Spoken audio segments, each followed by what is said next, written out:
மதிமுகம் நேயர்களுக்கு வணக்கம். இது அரசியல் திணை. இன்றைய நேர்காணலில் சிறப்பு விருந்தினராக நம்மோட திருச்சி சூர்யா அவர்கள் இணைந்திருக்கிறார். பேசலாம். நான் விபச்சார வழக்கில் கைது செய்து சிறையில் இருந்ததை நிரூபித்தால் நான் தூக்குல தொங்குறேங்கிறார். லாஜ் பேரை கரெக்டா சொன்ன, ஊரு பேரை வேணும்னே தப்பா சொன்னது. சட்டப்படி விபச்சார வழக்கில் கைது செய்யப்படக்கூடிய பெண்ணு மீது தான் வழக்கு, ஆண் மீது வழக்கு போட மாட்டாங்கிறார். அப்படின்னா என்ன சொல்ல வர்றாரு? இவர் மேல வழக்கு இல்ல அப்படின்னு.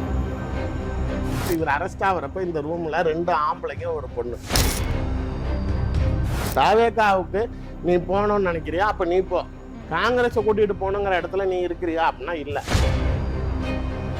காங்கிரஸ் கட்சியில இருக்கீங்களான்னு கேட்டதுக்கு நான் தான் காங்கிரஸ்ங்கிறாரு. பைத்தியம் தானே அது.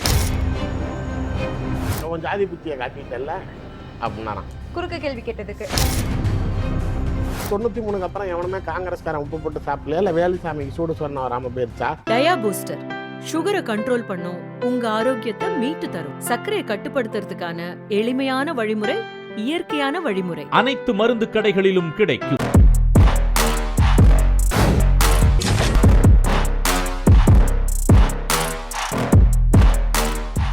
வணக்கம் சார். வணக்கம். அரசியல் திணை நிகழ்ச்சியில சந்தித்ததுல ரொம்ப மகிழ்ச்சி. இதுக்கு முன்னாடி ஒரு நேர்காணல்ல பேசியிருந்தோம். பேசும்போது திருச்சி வேலுசாமி அவர்கள் ஒரு விபச்சார வழக்குல கைது செய்யப்பட்டதா நீங்க குறிப்பிட்டிருந்தீங்க. ஆனா அதை நீங்க நிரூபிச்சிட்டீங்க அப்படின்னா அவரு தூக்கு மாட்டிக்கிறதா ஒரு பதில் கொடுத்திருக்கிறாரு. அதாவது மேடம், நான் சொன்னது, அதாவது நம்மளோட இன்டர்வியூலையும் சரி, நான் மற்ற ஊடகங்கள்ல பேசினது, என்னுடைய வார்த்தைகளை நான் ரொம்ப தெளிவாக தான் பிரயோஜனப்படுத்துறேன். ஊடகங்களில் பேசக்கூடியவன் அரசியல்வாதியாக இருப்பவன், வழக்கறிஞராக இருக்கிறேன். என்ன வார்த்தையை பயன்படுத்தினேன், எதுக்காக பயன்படுத்துறேங்கிறத நன்கு அறிந்து தான் நான் செய்வேன். நான் பயன்படுத்தின வார்த்தை, அவர் சவால் விடுறப்ப, நான் விபச்சார வழக்கில் கைது செய்து சிறையில் இருந்ததை நிரூபித்தால் நான் தூக்குல தொங்குறேங்கிறார். நான் நீ ஜெயில இருந்து நான் சொல்லவே இல்லையே. நான் சொன்னது மாடர்ன் லாஜ்ன்னு சொன்னேன். விபச்சார வழக்கில் நீ மாட்டினன்னு சொன்னேன். ஸ்டேஷன் பெயிலில் வந்தாருன்னு தான் சொன்னேன். உங்ககிட்ட பேசினப்பயுமே அரெஸ்ட் ஆகி ஸ்டேஷன் பெயிலில் வந்தார். ஸ்டேஷன் பெயிலுக்கும் ஜெயிலுக்கும் வித்தியாசம் தெரியாதவன்ட்ட நம்ம என்ன பேசுறது? நான் கேட்கறது இப்போ ஒரு புரிதலுக்கு சொல்லணும் அப்படின்னா, ஸ்டேஷன் பெயில்னா என்ன அப்படின்னா, இப்போ நீங்கள் ஒரு சந்தேக கேஸில் எங்கேயோ நைட்டு தனியாக நடந்து போறீங்க, உங்களை போலீஸ் சந்தேகப்பட்டு உங்களை ஸ்டேஷன் கூப்பிட்டு வந்துடுறாங்க. அப்போ என்ன பண்ணுவாங்க, உங்கள் பேர், உங்களுடைய அட்ரஸ், ஃபோன் நம்பர் எல்லாம் வாங்கி வச்சுக்குவாங்க. உங்கள் வீட்டில் இருக்கவங்களுக்கோ இல்லை யாருக்கோ இன்ஃபார்ம் பண்ணி வர சொல்லுவாங்க, நீங்கள் யாருன்னு தெரிஞ்சுக்கிறதுக்கு. இப்போ நாளைக்கு காலையில் ஒரு அரசியல்வாதியோ நானோ இல்லை ஏதோ ஒரு வக்கீலோ எனக்கு தெரிஞ்ச பொண்ணு தான், நாளைக்கு விட்டுருங்க அப்படின்னு நான் சொன்னால் சரிம்மா நீ போன்றுவாங்க. இப்போ இதுக்கு ரெக்கார்ட்ஸ் இருக்குமான்னு கேட்டிங்களா? இருக்காது. இல்லை, அவங்க எழுதி வச்சிருப்பாங்க இல்லையா? அது லெட்ஜர் புக்கு. அது அடுத்தது இந்த புக்கு ஃபுல்லாகிடுச்சுன்னா தூக்கி போட்டு அடுத்த புக் எடுப்பான். 89ல் நடந்த லெட்ஜர் புக்கு நாங்க போறது. That is not government record. இப்போ மற்றபடி எஃப்ஐஆரோ சிஎஸ்ஆரோ கம்ப்ளைண்ட் லெட்டரோ இதெல்லாம் நாளைக்கு அவங்க கம்ப்யூட்டரைஸ்ட் பண்றாங்கல்ல. பட் இந்த லெட்ஜர் நாளைக்கு இது ஆவணங்களாக்கப்படுமா, இல்லை வேணும்னா திரும்பி எடுத்து பார்க்கக்கூடிய இடத்துல இது நாளைக்கு மெட்டீரியல்ஸ் இருக்குமானா இருக்காது. சும்மா எழுதி வைக்கிறது தானே, அவங்களுடைய வெரிஃபிகேஷன் பர்பஸ்க்காக எடுக்கிறதே தவிர. பட் அது ரெக்கார்ட்ஸ் கிடையாது. இப்ப இதுல நாளைக்கு இதை நான் மெட்டீரியல் மேட்டர் உண்மை, ஆனா இதை நான் ப்ரூவ் பண்ணி ஆகணும். அப்படிங்கிறப்ப இதை எப்படி பிளே பண்ணலாம் அப்படின்னு நம்ம யோசிச்சதுலதான் நாளைக்கு நான் அந்த லாஜ் பேரை கரெக்டா சொன்னேன், ஊரு பேரை வேணும்னே தப்பா சொன்னது. சென்னை சொல்லியிருந்தீங்க. ஆமா. எதுக்கு அப்படின்னா, அந்த வடிவேலு பார்த்திபன் படத்துல கேட்கற மாதிரி, துபாயில நீ கக்கூஸ் தானே கழுவிட்டு இருந்தா அப்படின்னு எப்படிப்பா கண்டுபிடிச்ச அப்படின்னு, அப்ப நீ உண்மையிலே கக்கூஸ் தான் கழுவிக்கிட்டு இருந்தியாங்கல்ல, அதுக்கு பேர் போட்டு வாங்குறதுங்கிற மாதிரி. மேடம், நான் இந்த சம்பவம் நடந்த இடத்துல நான் இல்லை. நான் இவர் கூட்டி கொடுக்கல, விளக்கு பிடிக்கல. இந்த நிலையில நாளைக்கு நான் ஒரு அலிகேஷன் வைக்கிறேன் அப்படின்னா அவர் அதை நான் மறுக்காத அளவுக்கு நாளைக்கு நான் மாட்டி விடணும். அப்ப நான் என்ன செய்யணும்? மேட்டர் உண்மை, அதை நான் டபுள் செக் பண்றேன். இப்போ ஒரு பத்திரிகையாளர் நாளைக்கு ஒரு விஷயம் எழுதுறீங்க அப்படின்னா, நீங்களே அந்த இடத்துல நீங்க இருந்தாதான் எழுதணும்னு சட்டமா? டபுள் வெரிஃபை பண்ணிட்டு சோர்ஸ் வருது, அதை டபுள் வெரிஃபை பண்ணா உண்மைன்னு தெரிஞ்சா எழுதிட வேண்டியதானே. அவ்வளவுதான் இப்ப நான் பண்ணது. எனக்கு ஒரு மேட்டர் வந்துச்சு, அதை நான் டபுள் செக் பண்ணேன், உண்மைன்னாங்க. அதை நான் எப்படி அவர் வாயால கோப்பணுமோ இழுத்துட்டேன். இப்ப இவர் வாயால எப்படி மாற்றாருன்னு நீங்க கேளுங்க. ஒண்ணு, நீங்க நான் ஜெயிலுக்கு போனதை நிரூபிச்சால் தொங்குறேன் அப்படின்னா ஜெயிலுக்கு போனீங்க நான் சொல்லவே இல்லை. ஒண்ணு. ரெண்டாவது, கண்ணதாசனோட பாடல் வரிகளை சொல்லி, அதாவது ஒரு பூவில் இருக்கக்கூடிய தேனை ஒரு வண்டு சாப்பிட்டுச்சு அப்படின்னா அது இழப்பு பாதிப்பு அந்த பூக்கு தானா. அது மாதிரி சட்டப்படி விபச்சார வழக்கில் கைது செய்யப்படக்கூடிய பெண்ணு மீது தான் வழக்கு, ஆண் மீது வழக்கு போட மாட்டாங்கிறாரு. அப்படின்னா என்ன சொல்ல வர்றாரு? இவர் மேல வழக்கு இல்ல அப்படிங்கறத சொல்ல மாட்டி இருந்தாலுமே என்னைய பிடிக்க மாட்டான்டா, பொம்பளைய தாண்டா பிடிப்பாங்கிறத அவரோட ஸ்டேட்மெண்ட். 2. மூணாவது விஷயம், அவர் வாயாலேயே எவ்வளவு மாற்றாரு பாருங்க. மாடர்ன் லாட்ஜ்னு ஒண்ணு சென்னையில இல்ல அப்படின்னு அவர் சொல்றாரு. அதே நெறியாளர் மாடர்ன் லாட்ஜ் நம்ம திருச்சியில ஒண்ணு இருக்கு அப்படின்னோன்னா, ஆமா இருக்கு, ஆனா 89லலாம் அதை இடிச்சு சென்னை சில்க்ஸா மாத்திட்டாங்கங்கிறாரு. அப்ப இருந்திருக்கு. இருக்குங்கிறத ஒத்துக்கிட்டாரு Okay. ஒண்ணு. அடுத்தது சென்னை சில்க்ஸா 89ல அதை இடிச்சுட்டு கட்டிட்டாங்க. சென்னை சில்க்ஸே எப்போ வந்துச்சு? முதல்ல சென்னை நீங்க பேர் மாத்தினதுக்கு அப்புறம் தானே சென்னை சில்க்ஸ் உருவாச்சு. 89ல சென்னைன்னு பேர் மாத்திட்டாங்களா? எப்ப மாத்தினாங்க உங்களுக்கே தெரியும். 2000 உண்மையா சொல்றேன், 2000ல தான் அந்த கட்டிடம் விற்கப்படுகிறது. 2001ல தான் அங்க சென்னை சில்க்ஸ் வருது. அப்ப 89ல அந்த லாட்ஜ் இயங்குனது உண்மை ஒண்ணு. ரெண்டாவது விஷயம், நான் அதற்கப்புறம் திரும்பி இந்த ஆள் கவுண்டர் பார்ட் எடுக்கிறாருங்கிறப்ப இன்னும் அதை டபுள் செக் பண்ணணும்னு இறங்குறேன். அவர் நாளைக்கு சொல்றாரு, எனக்கு தெரியல, எனக்கு வயசாயிருச்சு, நான் ஒரு வேளை மறந்துருக்க கூட வாய்ப்பு இருக்கும், நீங்க எனக்கு நினைவுபடுத்துங்கிறாரு. நான் இப்பயும் வேலுச்சாமிக்கு நினைவுபடுத்துறதுக்கு தான் இந்த சம்பவங்களை சொல்றேனே தவிர அவரை குறை சொல்வதற்காக அல்ல. நினைவுபடுத்துகிறேன். நான் அந்த யார் இந்த லாட்ஜுக்குள்ளார இவர் உள்ள நுழைஞ்சாரோ அப்ப இவர் சாவி வாங்கினவருடைய பேரு பாரி, அந்த லாட்ஜோடைய மேனேஜர். நினைவுபடுத்திக்கங்க ஒண்ணு. ரெண்டாவது, இவர் ரூமுக்கு போறப்ப நம்ம ஏற்கனவே சொன்ன மாதிரி தான் 2 இட்லி கூட கை காசு போட்டு வாங்கி சாப்பிட மாட்டாரு, யார்கிட்டயாச்சும் வாங்கி கொடுங்குவாரு, ஒரு டீ கூட கை காசு கொடுத்து குடிக்க மாட்டாருங்கிறப்ப இந்த விஷயத்துக்கு கில்மா விஷயத்துக்கு மட்டும் எப்படி கை காசு போடுவாரு? இப்ப அதே மாதிரி இந்த காரியத்திற்காக இவருடன் ஒருவர் இவருக்காக பணம் செலவு செய்கிறார். அதாவது ஒரு சிம்பிளா சொன்னோம்னா, இவர் அரெஸ்ட் ஆகிறப்ப இந்த ரூம்ல 2 ஆம்பளைங்க ஒரு பொண்ணு. உடன் இருந்தவருக்கும் இவருக்கும் ஒரு ஒத்துமை இருக்குது. ஆனா அதுல போய் ஒரு மாறுபாடு, இவர் ஸ்தாபன காங்கிரஸ், அவர் இந்திரா காங்கிரஸ். அதுலயும் வேற வேற கட்சி, ஆனா கூட்டணி பேச்சுவார்த்தை பேசுறாங்க அது மாதிரி. இப்ப அவரும் உயிரோட தான் இருக்கிறார், இவருடன் மாட்டியவர். அவர் என்ன சொல்றாரு, எப்பா சாமி நீ ஏதாவது அவன் மேல இருக்கிற கோபத்தை காட்டுற, நீ என் பேரை இழுத்து விட்டு போயிடாத, சாவர காலத்துல நாளைக்கு ஏதாவது குடும்பம் குட்டிகள் நான் டபுள் செக் பண்றேன், இவரு தாங்க கூட இருந்தாருன்னு சொன்னோன்னா நான் அவர்கிட்ட போறேன், நடந்த சம்பவத்தை சொல்லுங்கிறப்ப நீ ஏதாவது என் பேரை இழுத்து விட்டுறாத, என் குடும்பத்துல மான மரியாதை போயிடும், சாவர காலத்துல ஏதோ நிம்மதியா இருந்துட்டு போறேங்கிறாரு. சோ ஒண்ணு. அடுத்தது, இவர் கூட இருந்த அந்த லேடி பேரு சுகுணா. ஓகே, மறந்துட்டாருல, நினைவுபடுத்தணும்ல. இதுல கீழே வந்து லாட்ஜ், மேல வந்து சீட்டுக்கட்டு கிளப். போலீஸ் அன்னைக்கு வந்து சீட்டுக்கட்டு கிளப்ல சூதாட்டம் நடக்குதுன்னா ரைடுக்கு வராங்க. இவங்க அதுல தேவையில்லாம மாட்டிக்கிறாங்க. இவர்களை கொண்டு போய் வைத்தது எங்க அப்படின்னா டவுன் ஹால் போலீஸ் ஸ்டேஷன், திருச்சியில. இப்ப அங்கதான் அந்த கூட அரெஸ்ட் ஆனவர் தான் அந்த லேடி பேர் சொல்றாரு. போலீஸ் எல்லா டீட்டெயில்ஸும் வாங்குவான்ல. இப்ப அந்த டீட்டெயில்ஸ் வாங்கினப்ப இவர் நாளைக்கு அந்த ஸ்டேஷன்ல இருந்து ஒருத்தர் இவரை சொல்லி கூப்பிட்டு வந்தாருன்னு சொன்னல, அவருடைய பெயர் காட்டூர் ஜெயபால். அவர் அதிமுகவை சேர்ந்தவர். 87கள் வரைக்கும் அதிமுக ஆட்சியில் இருந்தது. அதனால அவர் செல்வாக்கோட இருந்தாரு. அவரு போய் நாளைக்கு சின்ன பசங்க சபலத்தை ஏதோ பண்ணிட்டாங்க, கேச கீச போட்டு விட்டுறாங்க, நாளைக்கு வாழ்க்கை கெட்டு போயிடும் இவர் சொல்லிதான் கூப்பிட்டு வர்றாரு. இவர் சொல்ற மாதிரி விபச்சார வழக்கில் கைது செய்யப்பட்டால் பெண்கள் மீது தான் நடவடிக்கை, ஆண்கள் மீது நடவடிக்கை கிடையாதுங்கிறது இதுக்கு முன்னாடி இருந்தது. எம்ஜிஆர் முதலமைச்சர் ஆன பிறகு இது என்ன நியாயம், தப்பு பண்ணாங்க 2 பேர் தானே, 2 பேர் மேலேயும் கேஸ் போடணும்னு சொல்லி அதற்கு உண்டான திருத்தங்கள் வந்து விட்டது. 89ல சம்பவம் நடந்துச்சுங்கிறேன். 87ல எம்ஜிஆர் இறந்துட்டாரு. அப்ப அந்த எம்ஜிஆர் இறக்கிறதுக்கு முன்னாடி அந்த சட்டம் வந்துருக்கும்ல, அப்ப நீ சம்பவத்துல மாட்டினப்ப அந்த சட்டம் வந்துருச்சு. உன் மேல கேஸ் போட்டதுல இருந்து காப்பாத்துறதுக்கு ஏடிஎம்கே காரர் வந்து உன்னை காப்பாத்தினதுனாலதான் இன்னைக்கு உன் மான மரியாதை தப்பிச்சுது. ஓகே, இவர் மறந்துட்டேன்னு சொன்னதுனாலதான் அவரை நினைவுபடுத்துறேன் அப்படின்னு சொல்லிட்டு கூட இருக்கக்கூடிய எல்லாத்தையும் மாட்டி விட்டு இல்ல, காப்பாத்தினவர் சாவி கொடுத்தவர் தான் சொன்னேனே தவிர கூட ரூம் போட்டவர் பேரை சொல்லல. இப்பயும் நானு கம்ப்ளீட்டா நான் பில்டிங் ஓனர் வரைக்கும் வெரிஃபை பண்ணிட்டேன். ஆனா 2000 வரைக்கும் பில்டிங் நம்ம கண்ட்ரோல்ல தானே இருந்துச்சு, லாட்ஜ் இயங்கிட்டு தானே இருந்துச்சு. 2000ல தான் வித்தோன்னே இடிச்சுட்டு 2001ல சென்னை சில்க்ஸ் கட்டினாங்க. சோ அது வரைக்கும் லாட்ஜ் இருந்ததுங்கிறத அந்த பில்டிங் ஓனரே உரிமையா சொல்றான். இதுல நான் ஏன் சென்னைன்னு நம்ம இழுத்து விட்டோம்னா, லாட்ஜ் பேரை கரெக்டா சொல்லிட்டு இதை சொல்றப்ப ஒண்ணு இவர் ஓடுவாரு, ஏதோ உனக்கு ஒரு ரஃபா ஏதோ விஷயம் தெரியுதுன்னு ஓடுவான். இல்ல திரும்பி வந்தானா இப்படி லூஸ் டாக் பண்ணுவான். தெரியும், இப்ப தான் வாயாலே எல்லாத்தையும் வளரிட்டல்ல, மாட்டிக்கிட்டியா.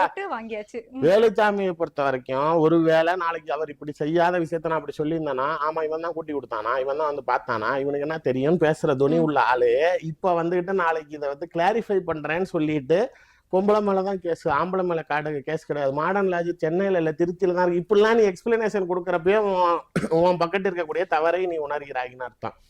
சரி, இதற்கு அப்பாற்பட்டு இவர் பெரிய இன்னமும் யோகித சிகாமணி மாதிரி பேசுறதுனால இன்னொரு தகவலும் சொல்றேன். 94ல அதாவது இவருக்கு திருமணம் ஆயிடுச்சு, இவருடைய பிள்ளைங்க எல்லாம் பிறந்துருச்சு. அந்த சமயத்துல நாளைக்கு ஒரு லேடியோட நான் திருமணம் பண்ணிக்கிறேன், உங்களுக்கு வாழ்க்கை கொடுக்குறேன்னு சொல்லி 3 வருஷம் கொடுத்தனம் நடத்துறாரு.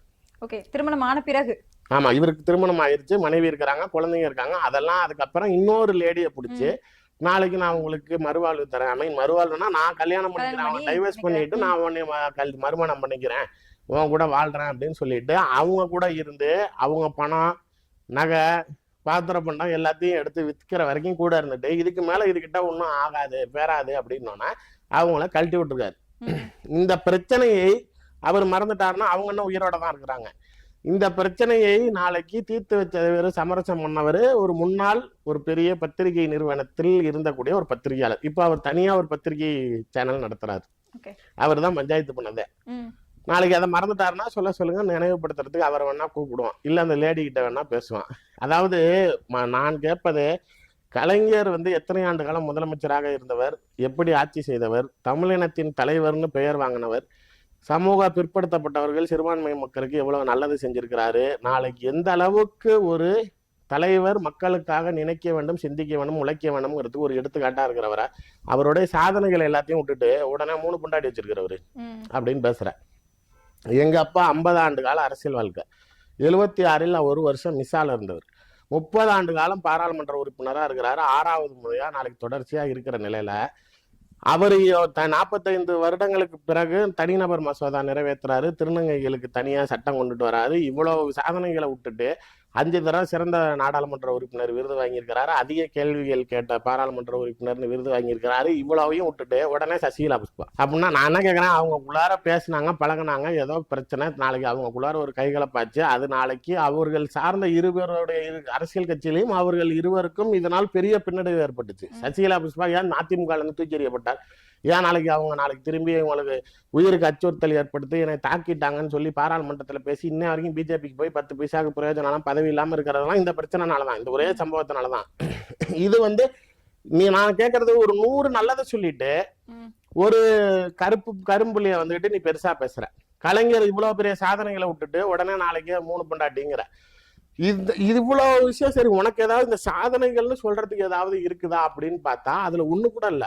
ஆனா நாளைக்கு இந்த கரும்புள்ளிகளை பார்க்கலாம் அப்படின்னு பார்த்தா இது ஃபுல்லா கருப்பு புள்ளியா வந்துகிட்டு இருக்குங்கிறப்ப இவருக்கு நாளைக்கு ஊர்ல இருக்க மற்றவர்களை குறை பேசுவதற்கு தகுதி இருக்குதா? இதுதான் என்னோட பிரைமரி கொஸ்டின். நீங்க நாளைக்கு காங்கிரஸ் கட்சி நல்லா இருக்கணும்னு நினைக்கிறீங்க, திமுக கூட கூட்டணி இருந்தா கட்சி விளங்காதுன்னு நினைக்கிறீங்க, அதுக்காக நீங்க வெளியில குரல் கொடுக்குறீங்கன்னா அதற்கு உண்டான தலைமை பண்பை வளர்த்து கொண்டீர்களா? உங்கள் குரல் கேட்கக்கூடிய இடத்தில் நீங்கள் அந்த கட்சியில் முக்கியமான இடத்தில் இருக்கிறீர்களா?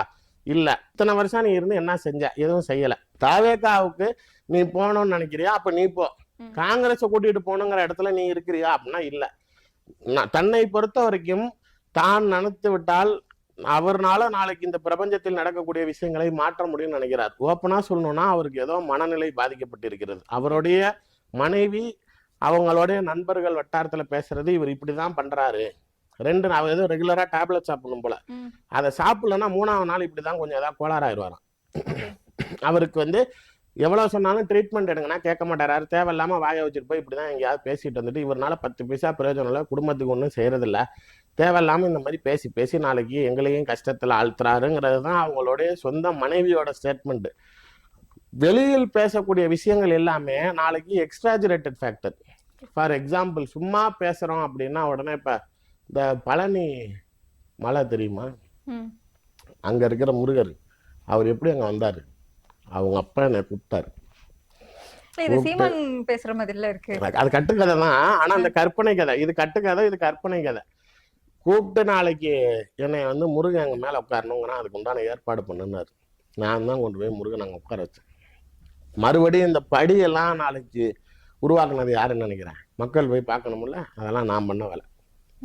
அப்ப முருகன் திடீர்னு என்னை கூப்பிட்டு எல்லாரும் வராங்க, வயசானவங்களால படியேறி வர முடியலன்னு சொன்னாரு. அப்ப அதுக்கு ஏதாவது பண்ணணுமேன்னு சொல்லி இந்த ரோப்கார் ஐடியாவை கொடுத்ததை நான் தான். நித்யானந்தக்காவே டஃப் கொடுப்பாரு போல. இப்படி பேசுறப்ப அதான் சொல்றேன், எல்லா இடத்துலயும் நாளைக்கு இந்த மாதிரியான கதைகள் தான். நாளைக்கு KN நேரு ராமஜெயம் இறந்த போது அப்படியே நான் குளநடு அங்கி போய் அப்படியே ஒரு மாதிரி அப்செட்டா உட்காந்துருந்தாரான். யாரை பார்த்து ரியாக்ஷன் கொடுக்காம இருக்க அவரு வேலுச்சாமியை பார்த்தவனை மட்டும் எந்திரிச்சு கட்டி பிடிச்சி அழுவ ஆரம்பிச்சிட்டாரான். அப்படின்னு இதை அவர் நண்பர் ஒருத்தர் என்கிட்ட சொன்னப்போ நான் சொன்னேன், ஆனா இது ஏன்னா பொய்யங்கிறீங்க, அது உண்மையிலே நடந்திருக்கும், கண்டிப்பா நடந்திருக்கும், எனக்கு நேரை பத்தி நல்லா தெரியும், அதனால இது நடந்திருக்க வாய்ப்பு இருக்கு. போய் கட்டி பிடிச்சி நீ எல்லாம் உயிரோட இருக்கிறியா, என் தம்பி செத்து போயிட்டானேன்னு சத்தியமா நினைச்சிருப்பாரு. இது மாதிரிதான் சசிகலாவையும் சொல்லுவாராம்.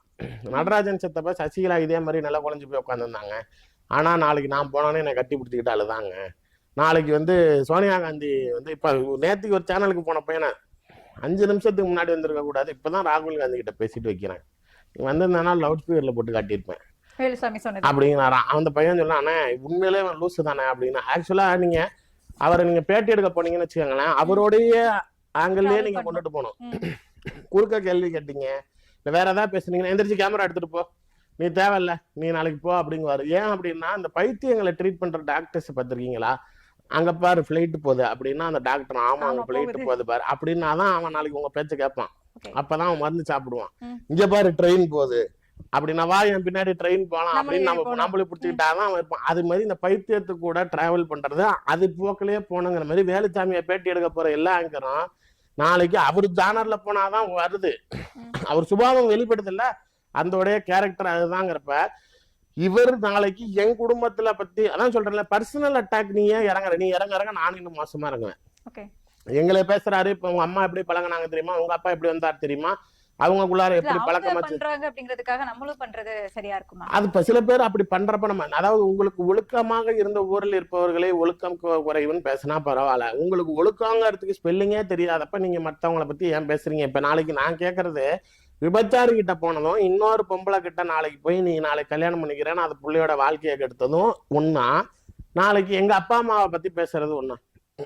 நான் கேட்கறேன், எங்க அப்பா அம்மா கிட்ட ஒன்றும் பெருசா இல்லை. எங்க அப்பா நாளைக்கு எங்க பாட்டி அந்த காலத்துல என்ன சொத்து கொடுத்தாங்க, உங்க அப்பா கிட்ட இப்ப என்ன சொத்து இருக்குது அப்படின்னா, நான் சொல்றேன் எங்க பாட்டி அந்த காலத்துல 3 ஏக்கர் வச்சிருந்தாங்க, இப்ப எங்க அப்பா 40-50 ஏக்கர் வச்சிருக்காங்க. அம்பானி நாளைக்கு 10,000 கோடி 2 மகனுக்கும் பிரிச்சு கொடுத்தாரு. இப்ப ஆளுக்கு 1 லட்சம் கோடி சம்பாதிச்சிருக்கான். அது நாளைக்கு திறமை தானே. நான் கேட்கறது எங்க அப்பா நாளைக்கு 3 மாசத்துலயே, அவர் பிறந்த 3 மாசத்துலயே அவங்க அப்பா இருந்துட்டாரு. தாத்தா அவர் பார்த்ததே கிடையாது அவர் முகத்தை. எங்க அப்பைக்கு அப்ப 29 வயசு அவங்க விதவையானப்ப. அவங்க எந்த திருமணமும் பண்ணிக்கல, மறுமணமும் பண்ணிக்கல. இந்த பிள்ளைங்களுக்காகவே உயிர் வாழ்ந்து இன்னைக்கு இந்த நிலையில கொண்டாந்து அவங்கள நிப்பாட்டி இருக்காங்கிறப்ப நீ நாளைக்கு அவங்கள டச் பண்ணா யாருக்கா இருந்தாலும் கடுப்பு வருமா வராதா? 3 ஏக்கர் நிலம் கொடுத்தாங்க. அந்த காலத்துல 3 ஏக்கருங்கிறதே பெரிய விஷயம் தாங்க. இவர் சொல்ற 45 வருஷத்துக்கு முன்னாடி எங்க அப்பா என்ன கொடுத்தாரோ அதே சொத்து தான் இப்ப நான் வச்சிருக்கேன்னா அப்ப உனக்கு துப்பு இல்ல சம்பாதிக்கிறதுக்கு. நாளைக்கு அவருக்கு நாளைக்கு இருந்துச்சு, அவர் பண்ணிக்கிட்டாரு. இத்தனை வருஷம் அவருக்கு என்ன தகுதியத்துக்கு இத்தனை எம்பி கொடுத்தீங்கன்னா அந்த தகுதி இருக்கிறனாலதான் அவர் வாங்குறாரு. உனக்கு தகுதி இல்லங்கிறனாலதான் உனக்கு கிடைக்காம இருக்குது. இல்ல அதுவுமே காந்தி கூட கம்பேர் பண்ணி காந்தி என்ன பதவியில இதை விட கேவலம் இருக்குதா? அதை விட காந்தி கேவலம் இருக்குதா? காங்கிரஸ் கட்சியில இருக்கீங்களான்னு கேட்டதுக்கு நான் தான் காங்கிரஸ்ங்கிறாரு. பைத்தியம் தானே அது. இந்த வார்த்தை அதுதான் பைத்தியம் தான் பேசும். வார்டு மெம்பரா கூட இல்லைன்னு நான் சொன்னேன்ட்டு காந்தி கூட தான் வார்டு மெம்பரா இல்ல அப்படிங்கிறாரு. காந்தி வார்டு மெம்பரா அவர் அரசியல் கட்சி இருந்தாரா? அப்ப அமைப்புகள்ல இருந்தாரா? சுதந்திரத்துக்கு போராடினதுக்கு இருந்தவன் நாளைக்கு அந்த பேரை வச்சுக்கிட்டு உங்க குடும்பம் கட்சி ஆரம்பிச்சுக்கிட்டு இன்னைக்கு எல்லாரும் ஆண்டாண்டுக்கு பரம்பரையா வாழ்ந்துகிட்டு இருக்கீங்கல்ல. இந்த காலத்துல நீ ஏன் இல்லைன்னா அதை பேசுறதுக்கு இல்ல. உங்க அம்மா என்ன பண்ணாங்க, எங்க அப்பா MABL படிச்சிருந்தாரு, இன்னைக்கும் பாராளுமன்றத்துல பேசுறப்ப இவரை மாதிரி இங்கிலீஷ் பேச முடியுமான்னு சொல்ற மாதிரி அவருக்கு எப்பயுமே அந்த ஃப்ளூவன்சி பயங்கரமா இருக்கும். புது வார்த்தைகள் பயன்படுத்துவார். அவர் சில விஷயங்கள் பேசுறப்பே நம்மளே நாளைக்கு நான் உண்மையிலே அப்பெல்லாம் தெசாரஸ் தான், இப்பெல்லாம் போனு ChatGPT அப்பெல்லாம் நாளைக்கு இந்த புது வார்த்தைக்கு அர்த்தம் என்னன்னா தெசாரஸ், கூகுள் கூட அந்த அளவுக்கு கிடையாது. அதாவது டிக்ஷனரியில இருக்கக்கூடிய வார்த்தையோட மறு வார்த்தைகள். இப்ப அதுக்கு உண்டான லவ் அப்படின்னா லவ்வுக்கு உண்டான வேற என்னென்ன அஃபெக்ஷன் அது மாதிரி மறு வார்த்தைகள். அதுக்கே ஒரு 20-30 வார்த்தைகள் அந்த புக்ல தெசாரஸ் மாதிரி இருக்கும், ஆக்ஸ்போர்ட்ல வரும். இவர் பேசுற வார்த்தையோட அர்த்தத்தை அதுலதான் கண்டுபிடிப்பான். இந்த அளவுக்கு ஒரு ஆங்கில புலமை உள்ளவர் தன்னுடைய புலமையை பிரபலப்படுத்தணும், மற்றவங்களுக்கு எல்லாம் தெரியணுங்கிறதுக்காக. எப்ப தெரியும் அது அந்த ஏரியால நீங்க எல்லாத்திட்டையும் பேசினா தெரியுங்கிறதுனால டியூஷன் எடுத்தாரு ஆரம்ப காலத்துல.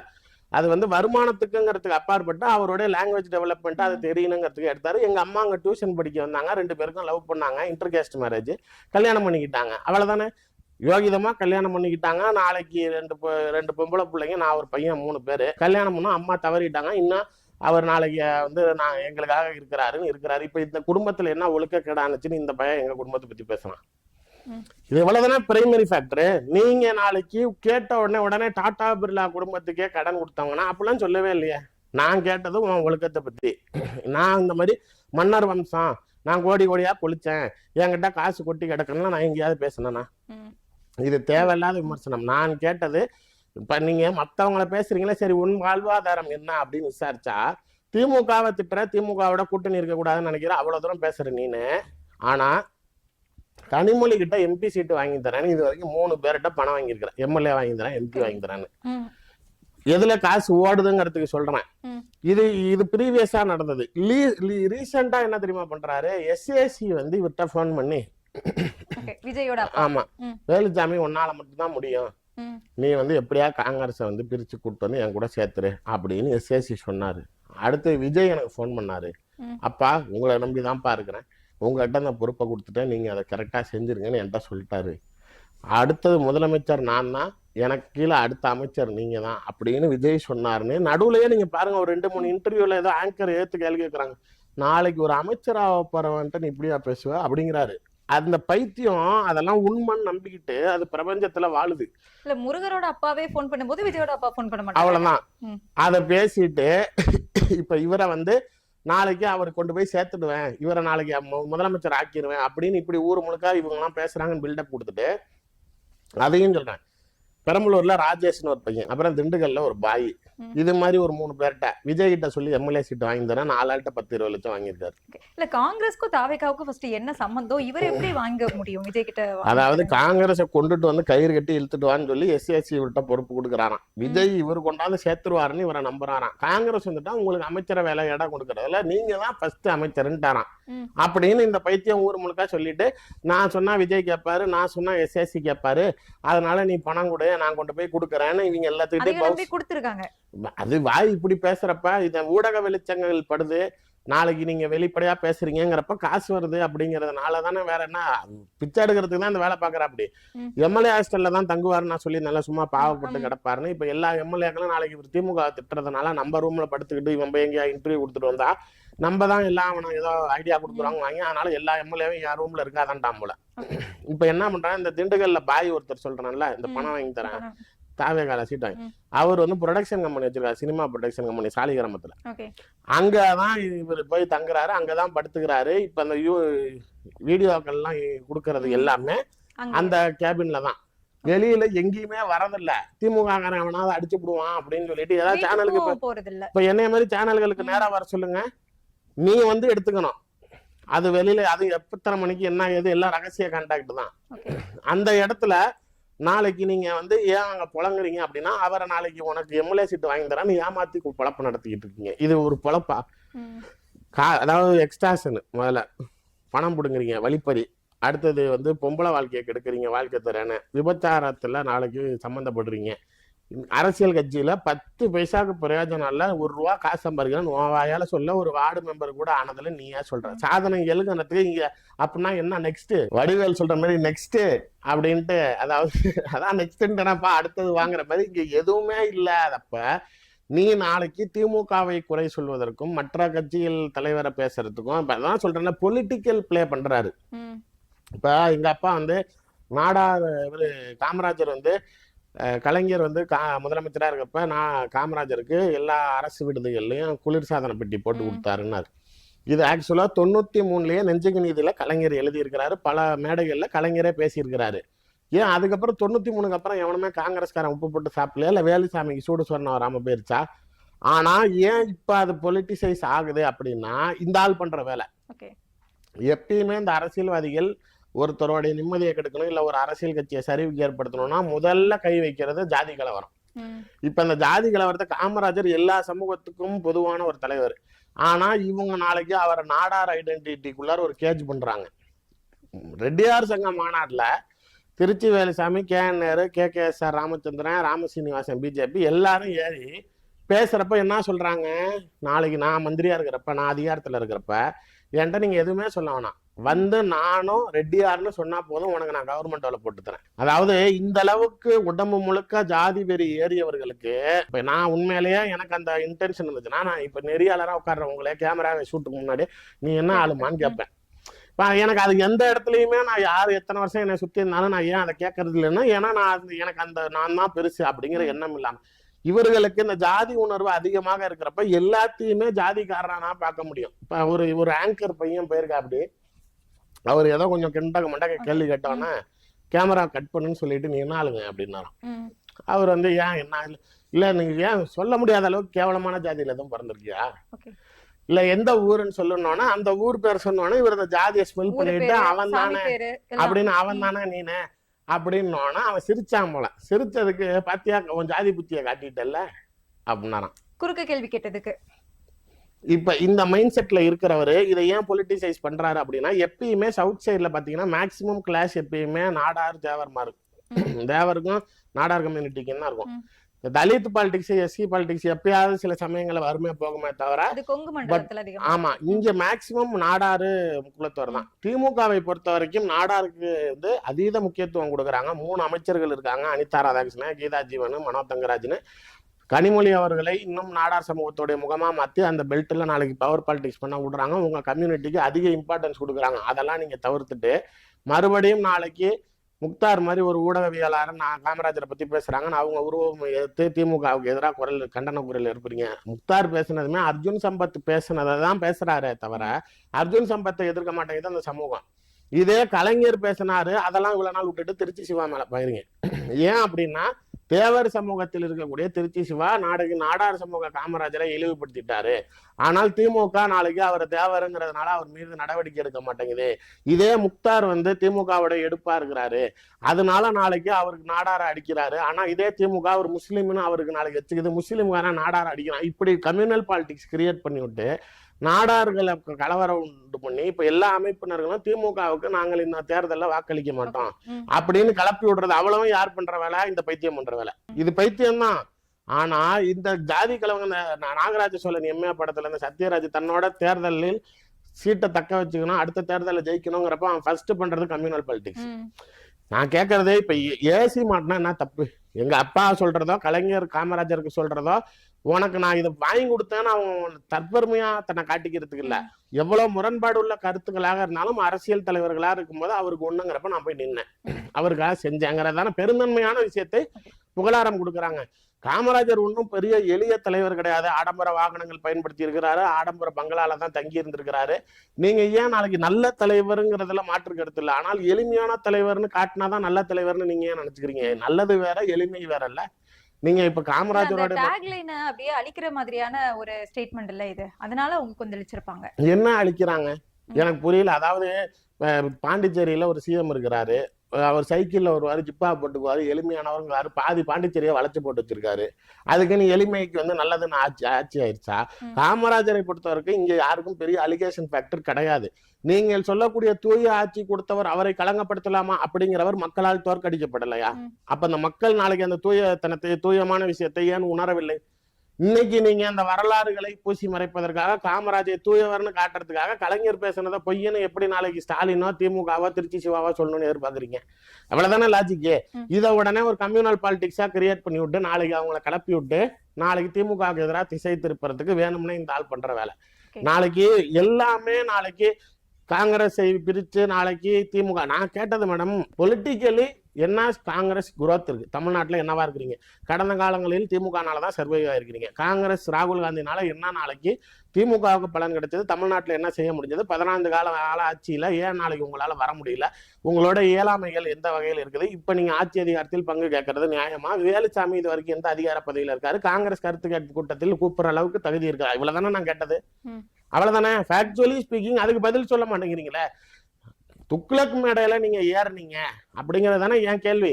RSS காக நாளைக்கு வந்து மேடையில நீங்க போனது கரெக்ட்னா என்னைய சொல்றாரு. ஏன் இதே திருச்சி சூர்யா நாளைக்கு அண்ணாமலையை முதலமைச்சர் ஆக்குவேன்னு RSSக்கு குரல் கொடுக்கலையான்னா, ஃபார் யர் கைண்ட் இன்ஃபர்மேஷன், பிஜேபிக்குள்ளார இருக்கிற எல்லாரும் RSS சித்தாந்தத்தை பின்பற்றினால்தான் பிஜேபிக்கு வரணும்னு சட்டம் இல்லை ஒண்ணு. நான் அந்த சமயத்திலேயே மதிமுகவுக்கு பேட்டி கொடுத்துருக்கேன். எந்த இடத்துலயும் RSS வாழ்க, RSS முன்மொழிஞ்சோ இல்ல சவார்கரை புகழ்ந்தோ நான் எந்த இடத்துலயும் மானங்கிட்ட போய் பேசுனது கிடையாது. அண்ணாமலை இப்ப திமுக இருக்கவங்க தீகா கொள்கையை பின்பற்றணும்னு இருக்கா? அவ்வளவுதான் லாஜிக். நீங்க அங்க நான் இருந்தப்ப பிஜேபியில இருக்கிறப்ப என்னோட தலைவரை வாழ்க முதலமைச்சர் ஆக்குவேன்னு சொல்லணும், திமுகவை அகற்றுவேன்னு சொல்லணும். அப்பதான் அந்த இருக்கிற கட்சிக்கு உரிய மரியாதையை கொடுக்குறான்னு அர்த்தம். நீ கூட்டணிக்குள்ளாரியா இருந்துகிட்டு நீ நாளைக்கு சேத்தவாரி அடிக்கிறதுக்கும் ஆகாதவன் எதிரி கூடாரத்துக்கு போனதுக்கும் நான் பேசுனதுக்கும் வித்தியாசம் இல்லையா? RSS மேடை இப்ப குருமூர்த்தி பிஜேபி காரர், அவர் பக்கம் RSS காரரு. அங்க இருக்கிற இடத்துல நீ போய் ஏன்பா ஏறின அப்படின்னா, கலைஞர் நாளைக்கு RSS சமூக நீதி இயக்கம்னு சொல்லி இருக்கிறாரு அப்படின்னா, எந்த குடும்பம் நாளைக்கு RSS பலியானது? நீங்க சொல்ற காந்தி தானே உங்களோட பரம்பரை ஐடென்டிட்டி, நீங்க அதானே சொல்றீங்க. அப்ப கோட்சேவை ஏத்துக்கலாமா? கை கோத்துக்கலாமா? RSS பண்ணதை மறந்துடுறீங்களா? கலைஞர் குடும்பத்துல யாரும் RSS காவு கொடுக்கலையே. இல்ல RSSனால திமுகவுக்கு என்ன பெரிய பின்னாடி ஏதோ பிரச்சனையாச்சா? எதுவுமே கிடையாது. ஒரே ஒரு உங்க குடும்பத்துல ஒரு உயிர் போச்சு, உங்க குடும்பத்துல ஒரு தாலி இறங்குச்சுன்னு 1.5 கோடி பேர் தாலி எடுத்தீங்கல்ல, ஒரு இனத்தையே அழிச்சிங்கல்ல, அதெல்லாம் நாளைக்கு பேசுறதுக்கு தகுதி இருக்குதா? நாளைக்கு காந்தியை கொன்ன கோட்சே அமைப்புல நாளைக்கு நீ போய் ஏறிக்கிட்டு திமுக விமர்சனம் பண்றனா, அப்ப உன் தலைமைக்கும் நீ விசுவாசமா இல்லைன்னு தானே அர்த்தம். கலைஞர் நாளைக்கு சொன்னாரு, கலைஞருக்கு என்ன நஷ்டம் RSSனால? ஆனா நாளைக்கு உன் குடும்பம் பாதிக்கப்பட்டிருக்குல்ல. ஒரு தாலி இருந்ததுக்கு அவ இனத்தை அழிச்சவங்க இன்னைக்கு உனக்கு RSS காரன் திரும்பி நண்பன் ஆயிட்டானா? இதானே என் கேள்வி. அதற்கு உண்டான பதிலை கூறுவதற்கு தயாராக இல்லை. இன்னும் பல ரகசியங்கள் அவர்கிட்ட இருக்குது. நாளைக்கு திரும்பி அவர் மேலும் மேலும் தனிநபர் தாக்குதல்கள் வைக்கிறப்ப அவரை பத்தின விமர்சனங்கள் தொடர்ந்து நான் வச்சுக்கிட்டே தான் இருப்பேன். தொடர்ந்து அடுத்து கண்டிப்பா பேசுவாரு. அதுக்கப்புறம் மறுபடியும் நம்ம சேர்ந்து இந்த நேர்காணல் நடக்கதான் போகுது. இணைந்திருங்கள். நன்றி சார். நன்றி.